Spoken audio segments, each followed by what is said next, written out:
ओम येन देवाः पवित्रेण आत्मानं पुनते सदा तेन सहस्रधारेण पावमानिः पुनन्तु नः। आज आनंद रामायण में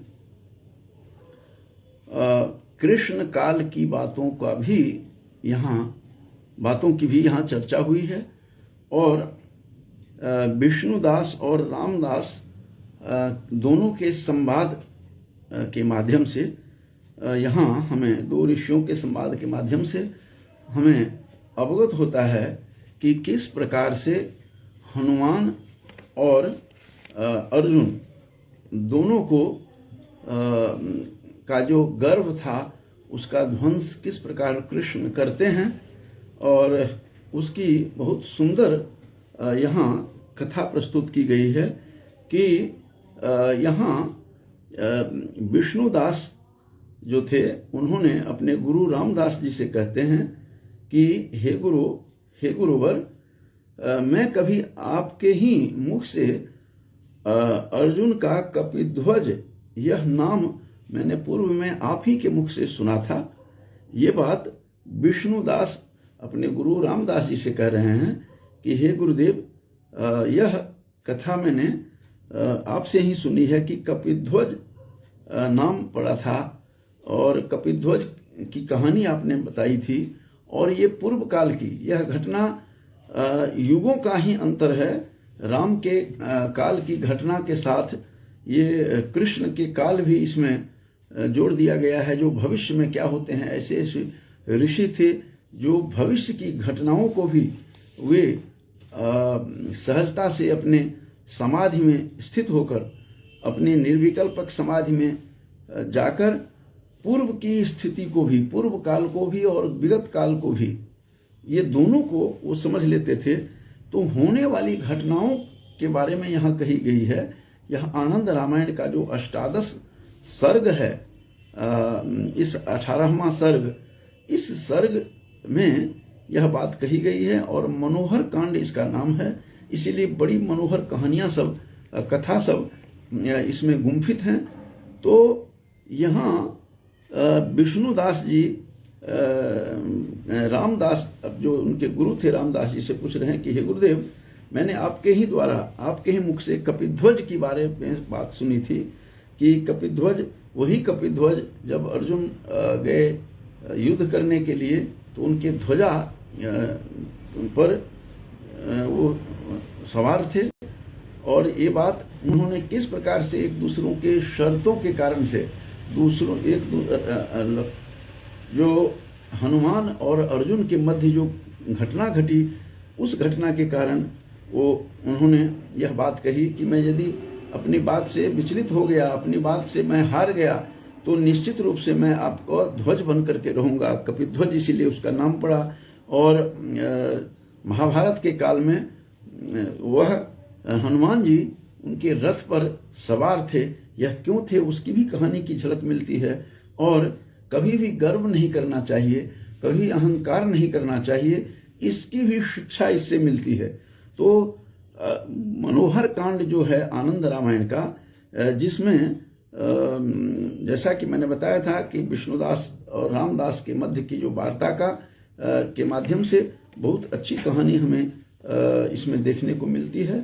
तो इसके 18वें सर्ग में, मनोहर कांड में, यह बात बताई गई है कि एक समय की बात है कि रामदास जी कहने लगे, जब प्रश्न किया कि कपिध्वज हे गुरुदेव आप ही के मुझ से सुना था, विष्णुदास कहते हैं, तो रामदास जी कहते हैं कि हे शिष्य तुमने बहुत ही उत्तम प्रश्न किया है। यह भविष्य में जो होने वाली घटना है, उस घटना के बारे में बताता हूं कि एक दिन कृष्ण जी को छोड़कर अकेले ही अर्जुन अकेले ही वन में घूमने चले जाते हैं और उस समय सारथी के स्थान पर वे स्वयं थे और घोड़ों को हाँकते हुए वे चले जा रहे थे कि वहीं पर उसी वन में वह घूम रहे थे।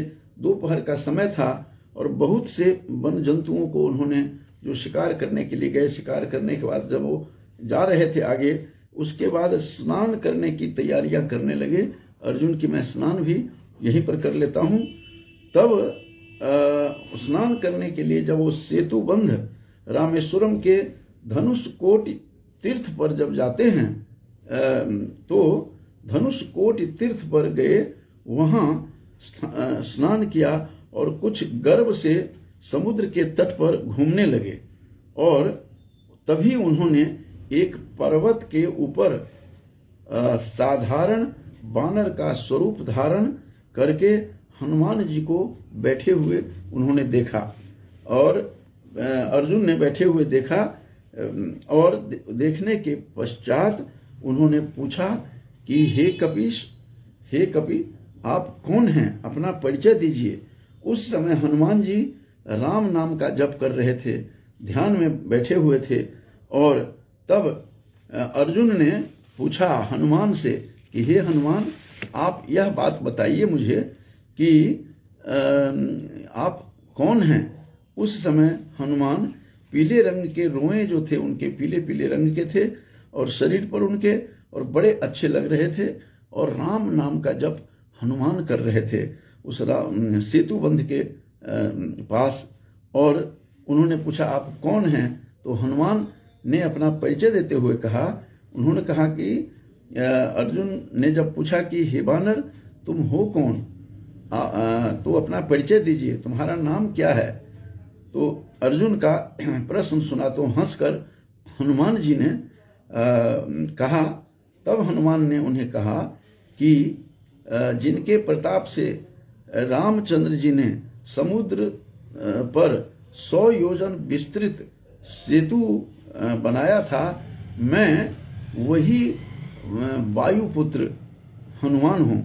यहाँ पर उनको भी गर्व आ गया था, तो उसका किस प्रकार से वह गर्व का ध्वंस होता है।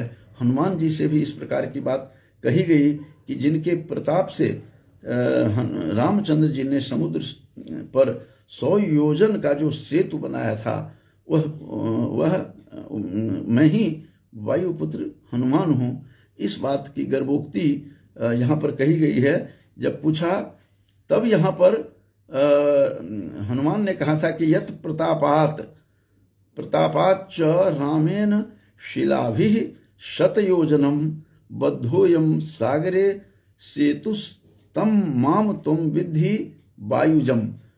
जब हनुमान ने कहा कि मुझे मैं वायुज हूँ, वायु का पुत्र हूँ, कौन, जिसके प्रताप से राम ने शिलाओं के द्वारा शतयोजनम शिलाभि रामेण शिलाभि शतयोजनम बद्धोयम सागरे सेतु, जिससे सेतु का निर्माण किया, तो तम उसी रूप में विद्धि वायुजम, उसी को वही मैं वायुज हूँ, वायु का पुत्र हूँ। इस प्रकार की बात कही। और वृथा रामेण सित्वर्थ श्रमः पूर्वम कृतस्त्वयम्। तब जब हनुमान ने परिचय दिया कि मैं कौन हूँ, कि जिसके प्रताप से राम ने शिलाओं के द्वारा सेतु वहाँ पर 100 योजन का उस समुद्र में जिसने बांध को बनाया था, वही वायु जो हूँ मैं, वायु का पुत्र हूँ। हनुमान जी ने कहा।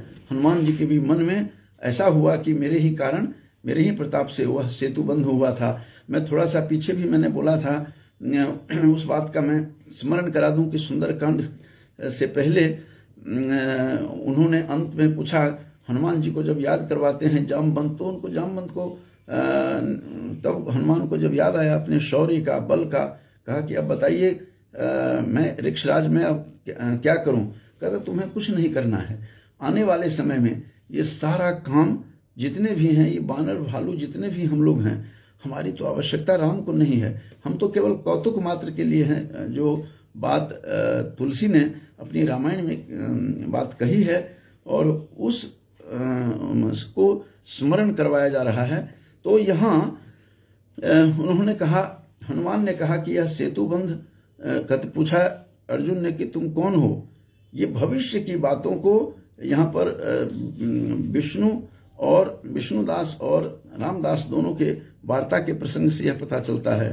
तब जाकर के हनुमान ने अपना परिचय दिया कि जिसके प्रताप से यह समुद्र पर बांध राम ने बनाया वही वायुपुत्र हनुमान हूँ। यहाँ उनके अंदर गर्व की भाषा में उनसे बोला गया। तो और आगे भी अर्जुन ने भी ऐसा ही प्रश्न किया। तो अर्जुन भी आगे प्रश्न करता है कि तो हम राम को क्या जरूरत हो, इतने बड़े धनुर्धारी थे जब राम, तो अपने धनुष से ही बाणों से ही यहाँ इसका मार्ग बना लेते। सेतु बनाने की क्या आवश्यकता थी राम को, इतने बड़े धनुर्धर थे। तब हनुमान ने कहा, अरे भैया मेरे जैसे हमारे जैसे बहुत सारे योद्धा बलवान थे, उस पर चढ़ते तो कहीं बांध टूट जाता। इसलिए उन्होंने अपने शर से या अपने शर के द्वारा, बाणों के द्वारा उन्होंने नहीं बना करके ये सेतु बांध ये पत्थरों के द्वारा बनाया गया। तो उसको अर्जुन को भी अंदर से अभिमान उत्पन्न हुआ, गर्व उत्पन्न हुआ, उनसे भी यह बात निकल गई। फिर वो कैसे धनुर्धर राम थे, वो तो व्यर्थ में ही उन्होंने इतना कष्ट उठाया, अपने बाणों से ही सेतु बना लेते। और तब उसका जवाब दिया हनुमान ने कि वो सेतु बनाते तो मेरे जैसे योद्धा, हमारे जैसे अनगिनत योद्धा थे, ये वो उस पर चढ़ते तो वह बाण वाला सेतु जो था, बांध टूट जाता। इस प्रकार की जब बात कही, दोनों की गर्भोक्ति आ गई, एक तरफ हनुमान की भी, कपीश्वर की भी और अर्जुन की, उन दोनों के को यहाँ पर कृष्ण जो हैं किस प्रकार से उनके दोनों के गर्व का ध्वंस किया, नाश किया, और किस प्रकार रहना चाहिए, कभी भी अपने किए हुए कार्य पर गर्व नहीं करना चाहिए कि मैंने ये कर दिया। और उनसे हनुमान से भी संयोग से निकला कि जिसके प्रताप से कहा, मुंह से निकला कि यत् प्रतापाच्च रामेण शिलाभि शतयोजनम बद्धोयं सागरे सेतुस्त्वं माम तुम विद्धि वायुजम। वही वायुज मुझे समझो, वायु का पुत्र समझो, जिसके प्रताप से राम ने शिलाओं का बनाया। तो दोनों में गर्व की जो है गंध वहां पर आपको देखने को मिला।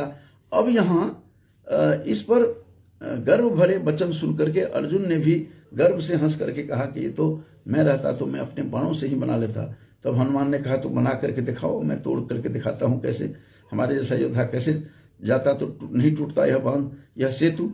उन्होंने 100 योजन, चूंकि वहीं पर थे जहां पर सेतु बांध था वहीं थे, उन्होंने 100 योजन का जो वह था समुद्र, उसमें उन्होंने नहाने के लिए जबकि गया था। संयोग से कृष्ण की लीला थी, दोनों के गर्व को समाप्त कर उज्जवल हृदय से जीना सिखाते हैं, ये भी यहाँ पर संदेश मिलता है। तो हनुमान जी ने कहा, तो जब अपने बाण से बना दिया अर्जुन ने, तो अपने केवल अंगुष्ठ मात्र से ऐसे अंगूठा अपने लगाया, तो अंगूठा लगाते ही पैर के अंगूठे से ही वह जो सेतु जो था बाण का जो अर्जुन ने बनाया, वह धराशायी होकर के समुद्र में गिर गया। तो और इससे पूर्व अर्जुन ने कहा था, यदि यह बांध आपसे टूट गया आपके चढ़ने से, तो मैं अग्नि में कूद कर अपनी जान दे दूंगा। ये बात उसके मुंह से निकल गया। और हनुमान ने भी कहा कि यदि नहीं टूटेगा मेरे से, तो मैं भी ध्वज बन करके तुम्हारे साथ आजीवन रहूंगा। इस प्रकार की बातें हुई थी। वही अर्जुन के उसके युद्ध के समय अपना ध्वज पर गुप्त रूप से हनुमान बैठे हुए थे, जिसके कारण से जो कृष्ण भी वहां पर हंस रहे थे कि जब वो धनुष बाण चला रहे थे तो अर्जुन को बहुत पीछा कर देता था। जबकि कृष्ण ने कहा कि आप कृष्ण को पूछा हंसते क्यों हो, तो मैं इसलिए हंस रहा हूँ कि तुम्हारे ध्वज के ऊपर बैठे हुए हैं हनुमान, इसीलिए तुम पीछे नहीं जा रहे। फिर भी तुम्हें पीछे दुर्योधन की सेना अपने बाणों से पीछे कर देता है। तो वो जो कहानी है उसके साथ यहाँ जुड़ी हुई है वह गाथा कि हनुमान ने कहा कि मैं यदि हार गया तो शर्त हारूंगा, यदि मेरे अंगुष्ठ मात्र से ही नहीं टूट गया तो मैं भी तुम्हारा जीवन भर ध्वज बन करके रहूंगा। तो ये बातें जो कही उन्होंने, तो बड़े बड़े बाणों के बोझ से यह बाण सेतु डूब जाता, इसीलिए उन्होंने ऐसा किया। तो सेतु डूब जाने के भय हो तो धनुर्धारी क्यों, अर्जुन ने कहा था, फिर वो धनुर्धारी क्यों कहलाते हैं। धनुर्विद्या में ये धनुर्विद्या के विशेषज्ञ होने का जो होने की बात जो राम का सुनते हैं वह तो व्यर्थ ही है। तो अभी इसी समय मैं अपने कौशल से बाणों को सेतु बनाता हूँ और तुम देख लो। उन्होंने बाण का सेतु बनाया, अंगूठा लगाया पैर का, धराशायी होकर नीचे गिर गया। और तब अर्जुन अग्नि में जाकर के कूद करके जान देना चाहते थे कि मैं अपनी शर्त हार गया। तो हनुमान ने बहुत मना किया, ऐसा नहीं करो। इसी बीच एक ब्रह्मचारी आ जाता है। वो कौन ब्रह्मचारी रूप में कौन थे? वह राम जिस प्रकार के जिस रूप में थे उसी रूप में कभी रामावतार में हनुमान को कहा था राम ने कि हे हनुमान, मैं जब अगले अवतार में जब आऊँगा द्वापर में, तो तुझे अपना रूप इसी रूप में तुझे दिखाऊंगा। तो उसी रूप में जैसे राम थे रामावतार में, उसी वेशभूषा में जैसे वन में गए थे उसी वेशभूषा में वो एक ब्रह्मचारी आते हैं। वो हनुमान नहीं पहचान पाते हैं, रूप बदल करके आए, लेकिन रूप वही था जैसे राम का था। उनका दर्शन भी करवाना था जो उन्होंने बात कही थी, और इन दोनों के गर्व को भी दूर करना था।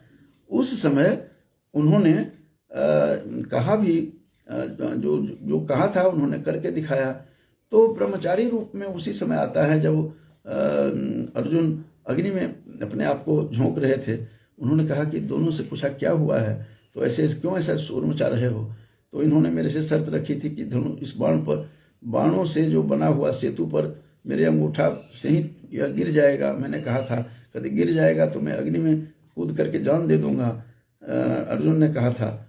तो इसीलिए वो जा रहा है। कहते हैं नहीं, मैं तो नहीं मानता। उस ब्रह्मचारी रूप में जो कृष्ण थे उन्होंने कहा तुम दोनों फिर से एक बार दिखाओ। अर्जुन को कहा तुम बांध बना करके दिखाओ कि कैसे टूटा होगा इनसे, मुझे भी यकीन नहीं है, जानबूझ करके कृष्ण ने कहा। तो फिर उन्होंने अर्जुन ने बनाया सेतु को और अपने अंगुष्ठ के बल से फिर तोड़ना चाहा, वो टूटा नहीं।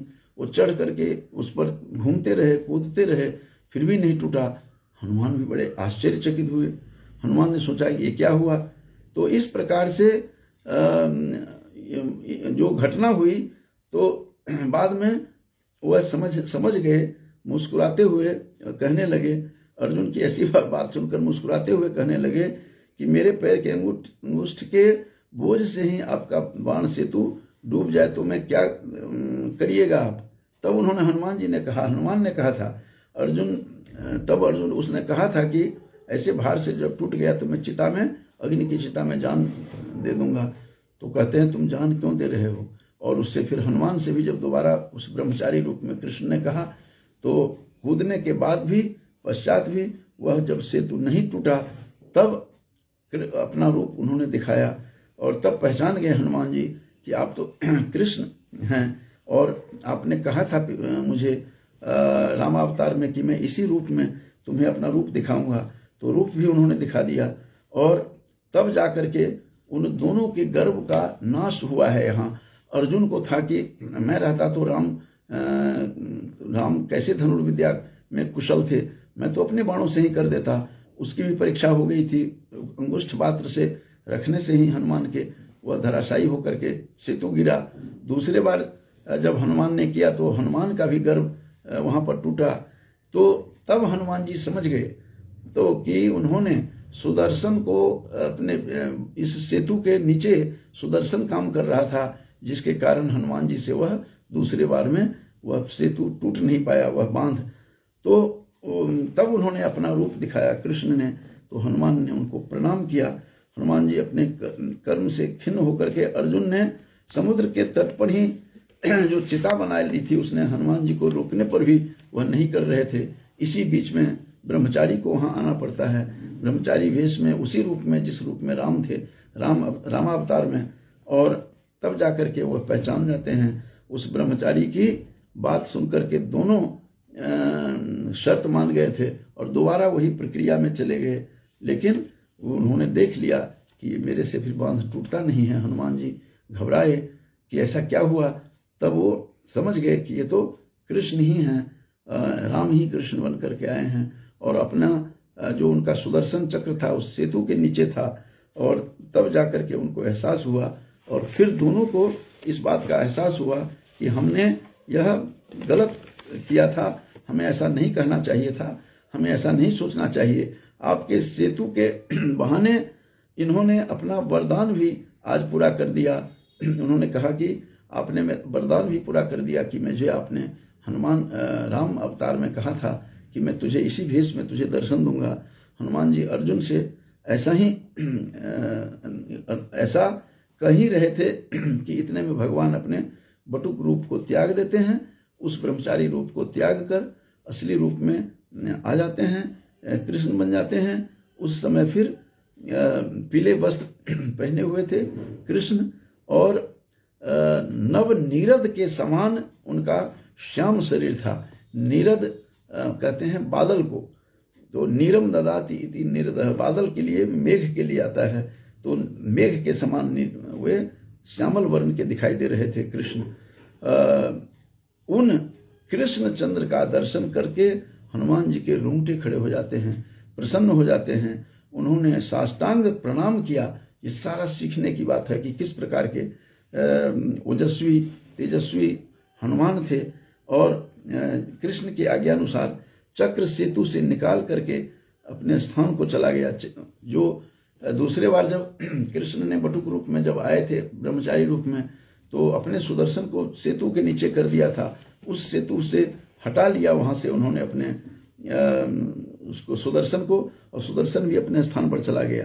कहते यद्यप तुमने हमसे यह भविष्य की कथा पूछी थी, तब गुरु राम ये सारा संवाद आनंद रामायण के मनोहर कांड में द्वापर युग की भविष्य की बातें क्या होगी, यह बात यहाँ पर रामदास विष्णुदास को बता रहे हैं। इन दोनों के संवाद जो हैं आनंद रामायण में, जिसका मनोहर कांड कहते हैं, 18वां इसका सर्ग है। इस सर्ग में यह महत्वपूर्ण कथा जुड़ी हुई है, और इसी कारण अर्जुन कपिध्वज कहे जाते हैं। अब कपिध्वज अर्जुन का नाम क्यों कहा जाता है, वह इसीलिए चूंकि हनुमान ने उनको वचन दिया था, यदि मैं तुम्हारी शर्त हार गया, तुम्हारे बांध को तोड़ नहीं पाया, दूसरे बार में टूटता नहीं है।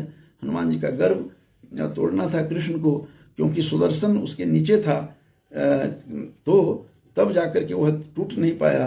तो उन्होंने कहा कि तुम्हारे जीवन में हमेशा साथ रहूंगा, तो कपिध्वज उनका नाम पड़ गया। इसी कारण अर्जुन को कपिध्वज भी कहते हैं, कपि कहते हैं बंदर को, और उन्हीं का ध्वज उनके रथ पर था, तो कपिध्वज कहलाया। कहते हैं यद्यपि तुमने हमसे भविष्य की बातें पूछी है, उनके गुरु कहते हैं, तो मैंने भविष्य की बातें बता दी। तो यहाँ जो यह कथा आनंद रामायण में जो यह कहानी पड़ी हुई है मनोहर कांड में 18वें सर्ग में, ये भविष्य की बातों को लेकर के यहाँ पर कही गई है। यहाँ विष्णुदास जो शिष्य हैं, रामदास उनके गुरु थे, उन दोनों की कथा के माध्यम से यहाँ पर यह कथा कही गई है कि कभी भी गर्व नहीं करना चाहिए। जैसे कि हनुमान जी से के मुंह से यह निकल गया था कि मैं वही हूँ जिनके प्रताप से राम ने शिलाओं से यहाँ पर सेतु का निर्माण किया, ऐसा कभी नहीं बोलना चाहिए था। हनुमान जी को भी गर्व आ गया था, उनको वहाँ पर समाप्त करना था। अर्जुन को भी आ गया था कि राम, कहा भी कृष्ण ने, तुमने राम के विषय में यह बात कही है तुमने कि मैं रहता तो राम के जगह ये धनुर्विद्या फिर कैसी धनुष का ज्ञान कैसा, मैं तो अपने सेतु बांध अपने बाणों से बना लेता। ऐसी बात अर्जुन ने भी कही थी, और हनुमान जी से भी निकला था कि मैं वही हूँ कि जिनके प्रताप से भगवान राम ने वह सेतु बनाया था। और फिर वहाँ ये इसी बहाने वह दोनों का गर्व का नाश करते हैं, और गर्व कभी भी नहीं ना चाहिए, मनुष्य को आगे उन्नति में बाधा पहुंचती है। इसीलिए भगवान की यह माया थी कृष्ण की, और कृष्ण की माया के कारण अर्जुन अकेले ही चला गया और सेतु बांध के पास चला जाता है स्नान के लिए। ये सब माया के खेल था। और वहाँ पर हनुमान का दर्शन होता है। हनुमान राम राम जप कर रहे थे। पूछा तुम कौन हो बंदर? तब कहा भैया मैं तो वही हूँ जो राम जिसके प्रताप से सेतु निर्माण किया, तो मैं वही हनुमान हूँ वायुपुत्र। ऐसा उनको भी नहीं कहना चाहिए था, अर्जुन को भी नहीं कहना चाहिए, गर्व कभी भी नहीं करना चाहिए। इसका बहुत बड़ा संदेश है। और भविष्य की द्वापर युग की कहानी को इस आनंद रामायण में यह कथा समाई हुई है। और भविष्य की बातें, चूंकि मैंने पहले ही बता दिया है कि जो साधक होते थे वे भविष्य और भूतकाल की बातों को समझ लेते थे, क्या क्या घटनाएं हुई है, तो भविष्य में क्या घटना होगी, कपिध्वज की कथा कैसे सुना दी, कपिध्वज अर्जुन का नाम कैसे पड़ गया, ये सारी कहानी इसमें बताई गई है। तो इस प्रकार से उन्होंने कहा भी था कि हनुमता धनुर्विद्या तव अतो अत्र मृषा कृता यत प्रतापादिना गिरा तो या अपि वायुनंदन। कृष्ण अर्जुन को कहा, हे वायुनंदन, इन्होंने कृष्ण ने कि आपको ऐसा नहीं कहना चाहिए था कि मेरे प्रताप से ऐसा बना है, इसलिए आपने गलती की। रामेन स्पर्धितम, राम के साथ तुमने स्पर्धा की है। और अर्जुन को कहा कि तुमने राम के साथ स्पर्धा की, मुकाबला करने का प्रयास किया कि मैं रहता तो ऐसा कर देता, यह भी नहीं बोलना चाहिए। अतः परम बीत गर्भस्त्वम, अब तुम हे अर्जुन, तुम्हारा गर्व जो है, घमंड जो है, अभिमान, वह दूर हो गया है। माम भज निरंतरम, और तुम मुझे हमेशा निरंतर भजन करते रहो, स्मरण करते रहो। यह बात कह करके यहाँ पर कहानी समाप्त होती है। इति उक्त्वा मारुतिम पृष्ट्वा अर्जुनेन तत्पुरम ययौ, फिर ये दोनों अपने कह करके अपने अपने नगर में गए। अतः कपिध्वजस चेति जनैर अर्जुन ईयते, इसीलिए अर्जुन को कपिध्वज भी नाम पड़ा उनका, क्योंकि हनुमान ने कहा कि मेरे से यदि नहीं टूटा तो मैं तुम्हारे ध्वजा पर सदा तुम्हारे साथ विराजमान रहूंगा, आजीवन रहूंगा। तो इस प्रकार की बातें यहाँ कही गई है। तो मैंने आज संक्षिप्त में यह कथा, जो आनंद रामायण के मनोहर कांड जो हैं, इसमें बड़ी कथाएं सब है, बहुत विशाल यह रामायण है, बहुत बड़ी है। तो जो कथा कभी कभी दिखती है तो मैं बता देता हूँ आप लोगों के समक्ष। तो इन्हीं शब्दों के साथ आज शुरू से ही जुड़े हुए हैं विजय यादव जी, उनको बहुत बहुत मैं कोटसः साधुवाद धन्यवाद करता हूँ कि वो श्रवण कर रहे हैं। तो ऐसे कृष्ण और हनुमान की जो यह कथा है और अर्जुन की यह कथा सबका कल्याण करे। इन्हीं शब्दों के साथ मैं वाणी को विराम देता हूँ। धन्यवाद।